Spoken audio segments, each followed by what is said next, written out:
My name is Edward Harlow, and for 58 years of my life, I believed I had built something solid, something unshakable. A family. A legacy. A life carved from hard work and sacrifice.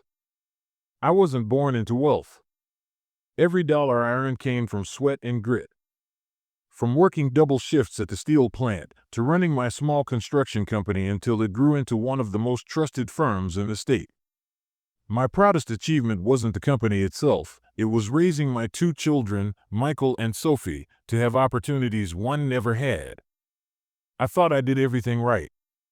But nothing in this world can prepare a man for the moment he realizes that the person he trusted most, the one who carries his blood, has become the knife in his back. It started small. Strange discrepancies in the accounts. Missing funds here and there. I assumed it was clerical errors. My son, Michael, had been handling the finances of the company after I began stepping back. I trusted him completely. After all, what father doesn't want his son to carry the torch? But the numbers kept getting worse. Then, one night, Sophie came to me, trembling, her voice low like she was afraid the walls themselves might hear. "Dad, you need to see this," she whispered, handing me a stack of papers she'd found. At first, I didn't understand. But as I read line after line of bank statements, contracts, and transfers, the truth hit me like a freight train. Michael had been siphoning money. Millions. Not just from the company, but from me. From the retirement funds I had set aside. From accounts tied to the house, the land, everything I had worked for my entire life. My chest burned. My hands shook. I couldn't breathe. How could my own son do this? That night, I sat alone in the dark of my study, staring at the framed family photo on the wall. Michael was smiling wide, his arm wrapped around my shoulder. I thought about the nights I stayed awake holding him when he was sick, the birthdays I worked overtime to afford, the college tuition I paid without blinking an eye. And now, this? The betrayal was unbearable. But the story didn't end there. Because when I confronted Michael, I thought he would break down, admit his mistakes, maybe even beg for forgiveness. Instead, he smiled. A cold, hollow smile that chilled me to my bones. "Dad," he said calmly, "you're too old to run this company. It's time you step aside and let me finish what you started." That was the moment I realized my son hadn't just stolen my money. He wanted my entire life. I stared at Michael, trying to understand if this was some twisted joke. But the look in his eyes told me everything. This wasn't desperation. This was ambition. Step aside? I repeated slowly, my voice shaking. "Michael, I built this company with my bare hands. Everything you have came from me. And this is how you repay me?" His smirk deepened. "Dad, don't make this emotional. Business is business. You should be thanking me. While you sit back in your rocking chair, I'll take this company to heights you never could." My blood boiled. Business? This wasn't business. This was betrayal. I slammed my fist on the desk. "You stole from me. From your own family. Do you even understand what you've done?" But instead of fear or guilt, Michael leaned back casually in the chair across from me. "Don't act like I'm the villain here. I've been the one running this place for years while you played the role of the old, wise founder. You think the workers respect you? They respect me. They follow me. Without me, this company dies." It was then that Sophie, sweet, loyal Sophie, stepped into the office.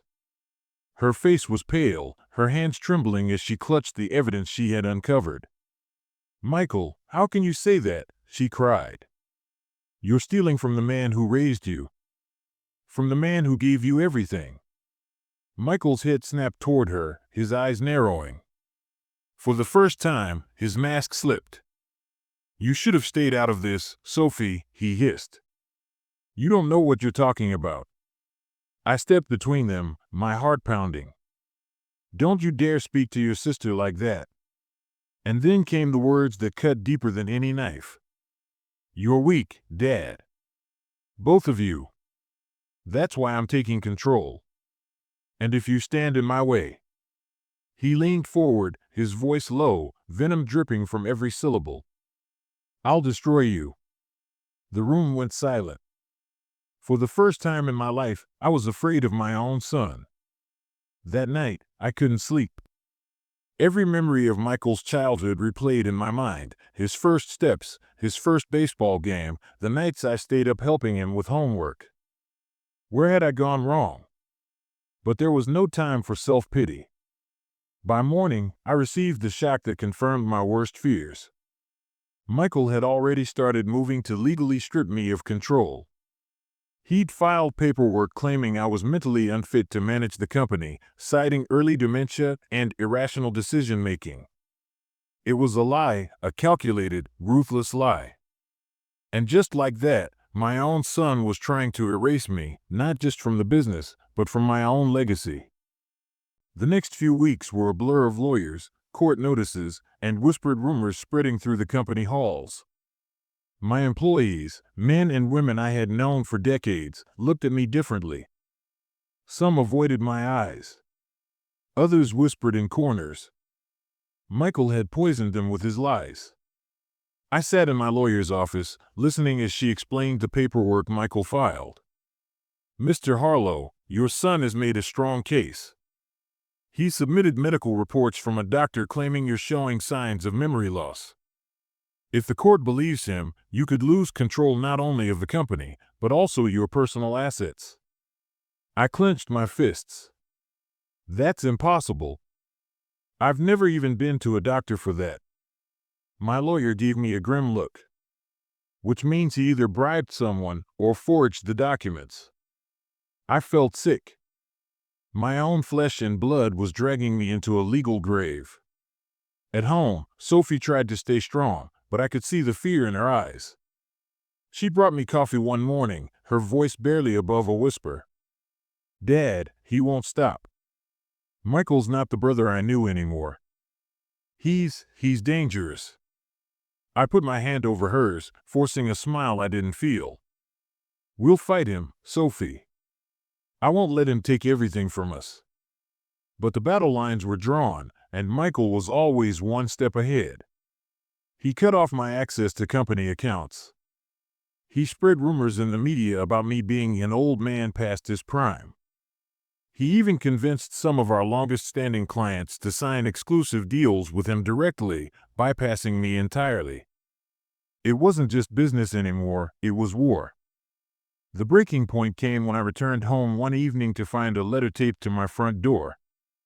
It wasn't from a lawyer. It wasn't official. It was personal. Scrawled in Michael's handwriting were just 5 words. "This is only the beginning." My hands shook as I read it. I wasn't just fighting for my company anymore. I was fighting for my very life, my dignity, my place in this world. That night, I made a decision. If Michael wanted a war, then a war he would have. And I wasn't going to fight him alone. I picked up the phone, dialed a number I hadn't used in years, and when the voice answered on the other end, I said the words that would change everything. "It's Edward Harlow. I need your help to bring my son down." The man on the other end of the line was Daniel Cross, a private investigator I had hired years ago when the company faced a wave of internal theft. He was sharp, discreet, and most importantly, he hated corruption as much as I did. By the next morning, Daniel was sitting across from me in my study, notebook in hand, his piercing eyes scanning every detail I shared. "So, your son is trying to strip you of everything," he said, leaning back. "Forgery, fraud, manipulation. This isn't just a greedy kid. This is premeditated." I nodded grimly. "He's not the boy I raised, Daniel. He's become something else." Daniel's lips curved into a thin smile. "Then let's treat him like what he is, a criminal." Over the following weeks, Daniel and Sophie worked tirelessly by my side. Sophie dug through company records, Daniel traced Michael's hidden accounts, and I tried to hold myself together, even as my heart cracked deeper each day. But what we uncovered was worse than I ever imagined. Michael hadn't just stolen from me. He had laundered money through shell corporations, bribed local officials, and even set up offshore accounts under my name, attempting to frame me as the mastermind of it all. If this evidence went unchallenged, I wouldn't just lose the company. I could end up behind bars. One night, Sophie stormed into the study, slamming a folder on the desk. Her face was pale, her hands trembling. "Dad, look at this. Michael's preparing to testify in court against you. He's going to claim you orchestrated the fraud, and he was only covering it up to protect the company." The room spun. My own son was planning to stand in court and paint me as the villain. I buried my face in my hands. "Why, Michael, why are you doing this to me?" Daniel's voice cut through the despair. "Because he wants to erase you. He doesn't just want your business, he wants your reputation, your name, your legacy. He wants to bury you so deep that the world only remembers him." The word sent a chill through my bones. But then Daniel leaned forward, his tone sharp and resolute. "Edward, you can't fight this like a father. You have to fight this like a man who has nothing left to lose." For the first time in weeks, I felt the fire return to my chest. My son wanted war? He was about to see what kind of war his father could wage. The next day, I walked into the courthouse for the first hearing. Reporters swarmed, cameras flashed, and there, standing tall with that same cold smile, was Michael. My own son. My betrayer. As we locked eyes across the courtroom, I made myself a silent vow. I would not go down quietly. If Michael wanted to destroy me, then I would make sure he fell with me. The air inside the courtroom was thick, heavy with tension. Rows of spectators leaned forward, eager to watch the drama unfold. To them, it was entertainment. To me, it was life or death. Michael sat across from me at the plaintiff's table, his suit perfectly pressed, his smirk perfectly rehearsed. He looked every bit the image of a confident young executive, a man ready to take the throne. But behind that polished mask, I knew the rot that festered. The judge entered, and the bailiff's call for order echoed through the chamber. My heart pounded in my chest, but I forced myself to sit tall. I wasn't just here as a father. I was here as a man fighting for the truth. Michael's lawyer, a slick, silver-tongued predator, rose first. "Your Honor, the evidence will show that Mr. Edward Harlow has been engaging in financial misconduct for years. My client, Michael Harlow, discovered his father's fraudulent activities and, out of loyalty, attempted to cover for him. But the deception has gone too far, and now Michael has no choice but to bring the truth to light." The words stabbed at me like knives. The gallery murmured, the reporters scribbled furiously. They were painting me as a criminal, while my son sat there nodding solemnly, as though he were some kind of hero. When it was our turn, my lawyer, Ms. Donovan, stood firm. "Your Honor, the defense will prove that these accusations are not only false, but are part of a calculated scheme by Michael Harlow to seize control of his father's company and assets. We will present evidence of forgery, money laundering, and deception, all orchestrated by Michael, not Edward." The judge gave a stern nod. "Proceed." The days that followed were brutal. Michael's side presented medical records claiming I suffered from early dementia. A doctor, clearly paid off, testified that I was forgetful and incapable of handling complex decisions. Then came forged documents, contracts, bank transfers, all designed to make it look like I had been funneling money illegally. Every piece of evidence was like a stone added to the weight pressing on my chest. And every time Michael looked at me, he wore that smug smile, the one that said, "I've already won." But Daniel wasn't idle. Late one night, he burst into my home with Sophie right behind him, excitement flashing in his eyes. "Edward, we found it. The key." He laid out a series of files, hidden offshore account records that tied directly to Michael. "Not me. Him. Your son made one mistake," Daniel said. "He left a digital trail he thought he'd erased. But we've got it. And tomorrow, we burn his entire case to the ground."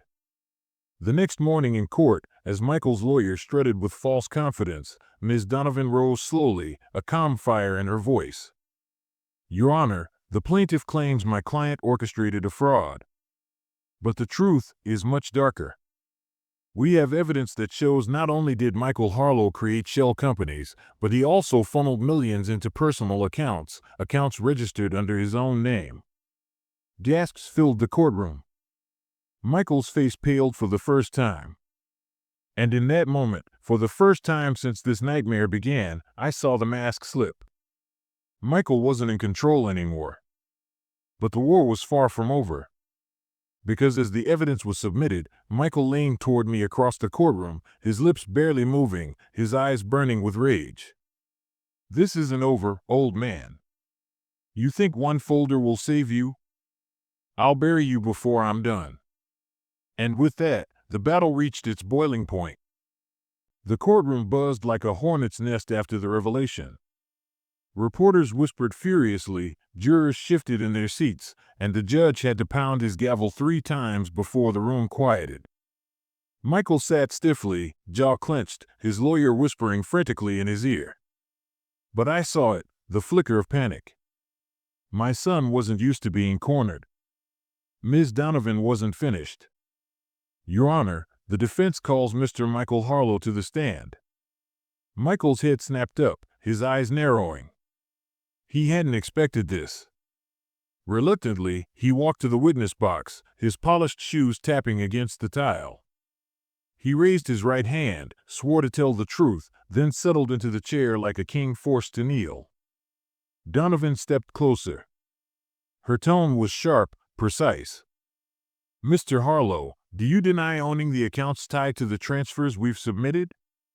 Michael smirked, regaining his confidence. "Of course I deny it. My father has clearly fabricated these records to save himself." The jury murmured. Donovan held up another file. "Then perhaps you can explain why your personal email address was used to register the account? Or why surveillance footage shows you entering the very bank in Zurich where these accounts were opened?" For the first time, Michael's mask cracked. A bead of sweat glistened on his temple. I don't recall." "That's convenient," Donovan cut in, "because memory seems to fail you every time the truth corners you." The judge shot her a warning glance, but the jury leaned forward, eyes locked on Michael. I should have felt triumphant. But all I felt was a deep ache, watching my son squirm like a trapped animal. Then Michael snapped. He slammed his hand against the witness box, his voice echoing through the chamber. "You think this proves anything? He's the liar. He's the fraud. He's the one who ruined this family, sold Mom's legacy, destroyed everything she built. I'm just taking back what should have been mine all along." The outburst sent shockwaves through the courtroom. Gasps. Whispers. The jury's eyes widened. And in that moment, Michael had revealed what no evidence could fully show: his motive, his rage, his betrayal. The judge hammered his gavel. "Order! Order in the court!" But the silence that followed was heavier than any gavel strike. Michael slumped back in his seat, chest heaving, realizing too late that he'd just buried himself deeper. Across the room, Daniel leaned in close to me, his voice low. "That's it, Edward. He just confessed without even realizing it." But as the bailiff escorted Michael back to his table, he shot me one last look. His lips curled into something darker than anger. It wasn't fear. It was a promise. This isn't the end. And in my gut, I knew he meant it. Because a cornered son is still dangerous. Weeks after the trial, life had returned to a quieter rhythm, but quiet didn't mean easy. Every sound, the wind rattling the porch, the creak of the swing, pulled me back to that day Ethan handed me the bottle. Every memory carried a weight I couldn't shake. Robert was recovering steadily. He still teased me about being more cautious with whiskey now, but the joke felt hollow. Jerry stopped by occasionally, tinkering with engines or just sitting in silence. We didn't need words, the shared understanding was enough. One evening, I found myself sorting through the fireproof box again. Photos of Ethan as a boy, the court documents, the notes, the vial of whiskey, all carefully preserved. I didn't know if I'd ever look at them again, but I couldn't bring myself to destroy them. The weight of what had happened demanded acknowledgement. Then the phone rang. Detective Rhea's voice was steady, but there was a hint of urgency. "Frank, we've uncovered something else. The poison Ethan used, there's a trail. Someone else handled it before it got to him. A connection to someone he trusted, someone close." My jaw tightened. "Who?" "His wife's cousin. He works in landscaping. White snake root, he didn't know Ethan's intent, but he provided the substance. Ethan made the decision to send it. He's the one who acted. It didn't change the outcome. Ethan's guilt was already sealed, but it did change the way I felt. Betrayal had layers, deeper than blood. Sometimes it's not just the hand that strikes you, but the roots that fed it." Winter came, and with it, the first real snowfall. I repaired the porch swing completely, new chains, new boards. That morning, I sat with a cup of black coffee, the vial of whiskey and the glass next to it, the manila envelope sealed and untouched. For the first time, I felt the possibility of calm. Not peace, exactly, but a momentary pause from the storm. I thought about Ethan in prison, about the life he had ahead of him behind bars, and about the life I still had to live. Justice had been served, but closure was something I would have to build myself, slowly, deliberately, one day at a time. And as the sun dipped behind the bare trees, I lifted my coffee to the empty yard, to endings, to beginnings, and to whatever came next. Spring came quietly, brushing the edges of the farm with hints of green. The world moved on, but I still felt the shadow of those months stretching behind me. I'd become almost ritualistic about the fireproof box, checking the contents, laying out the vial and the glass, running my fingers over the photos. Not to relive the pain, but to remind myself that I survived it, and that survival had a cost. Robert stopped by one morning, cane in hand, his smile faint but steady. "You okay, Frank?" he asked. I nodded. "Better." Slowly. He squinted toward the box on the table. "Still keeping the souvenirs of war, huh?" I allowed a small smile. "Memory aids. Reminders of the line that shouldn't be crossed. And the one that was." That afternoon, I walked the property, past the old barn, past the orchard, past the places Ethan and I had shared summers. Each step felt heavier than it should, each memory etched with the knowledge that the boy I taught to fish had become the man who tried to take my life. Yet, there was also the understanding that he was still my son, however broken that connection had become. One evening, I received a letter in the mail. No return address. I opened it carefully. Inside was a single sheet of paper, folded precisely, Ethan's handwriting unmistakable. "You always said we were more alike than I wanted to admit. Maybe now you see that's not a compliment." I held it in my hands, feeling the familiar ache, but also something else. Closure wasn't about erasing what happened. It was about facing it and deciding how to live with it. I didn't crumple the letter. I didn't burn it. I folded it back neatly and placed it into the envelope, back into the fireproof box. A symbol, perhaps, of the past I couldn't change, and the future I still had to build. Winter gave way to spring, spring to summer, and life, in its stubborn way, insisted on continuing. I repaired the porch swing entirely, and every morning, I'd sit there with coffee in hand, listening to the wind in the trees, the distant call of birds, and the hum of a world that had not stopped for my grief. Revenge, I realized, was only the surface. Beneath it were the years lost, the conversations that would never happen, the dinners that would never be the same. Justice had been served. Safety restored. But peace? Peace was something I had to construct, slowly, deliberately, day by day. I raised my cup to the empty yard, to endings and beginnings, to the weight of what had been done and the freedom in what I had survived. One quiet afternoon at a time, I built it. Not the life I imagined, but the life I was given. And for now, that was enough. The farm lies quiet in the golden glow of late afternoon. The porch swing rocks gently in the breeze.